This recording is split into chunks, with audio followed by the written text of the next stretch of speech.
whenever the ball swung, they were driving and kicking. They got so many wide open threes. They got in the paint. Hey, man, if you don't want to be here, you can leave. If you don't want to be here, you can leave. I'm being honest with you. They played great. What's up, y'all? I think the Milwaukee Bucks need to get Doc Rivers the fuck out of Milwaukee before Giannis has a full-blown crash out. The Milwaukee Bucks got their asses handed to them yesterday night by the Bodega Kitty Cat and the New York Knicks, and Giannis was not happy to say the least, even telling an unknown person during a locker room interview post-game to leave if he didn't want to be there. Yikes.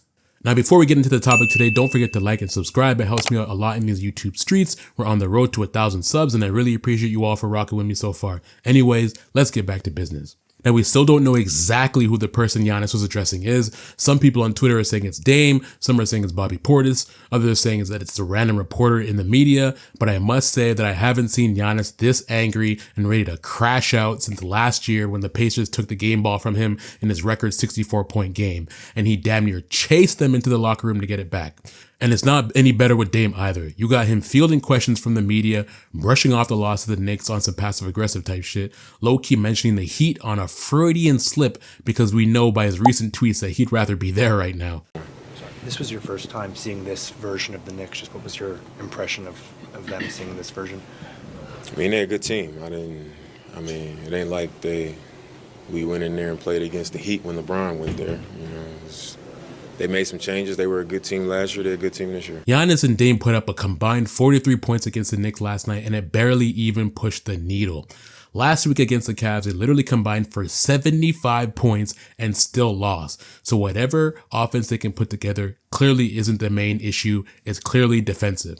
Now, the Knicks roster overall is way better than the Bucks, definitely on offense, but especially on defense.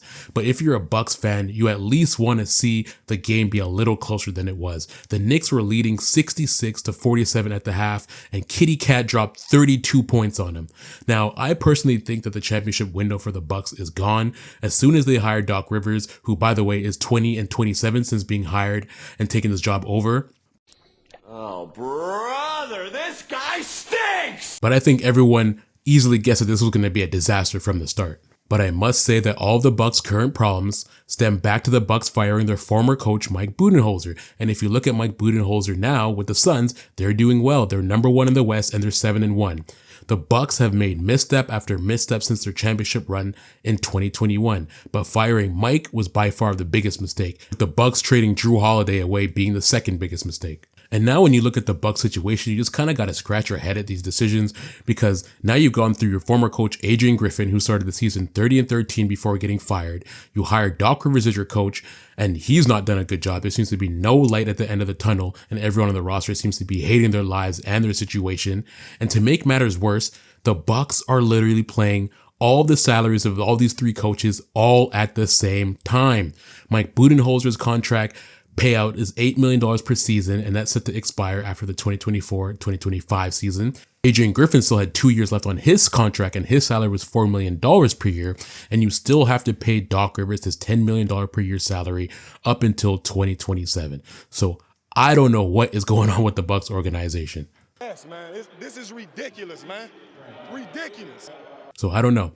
If I'm a Bucks fan, things are looking bleak right now. The Bucks are currently sitting at 14th place in the East with a record of 2-7, and quite frankly, the organization has nobody to blame but themselves.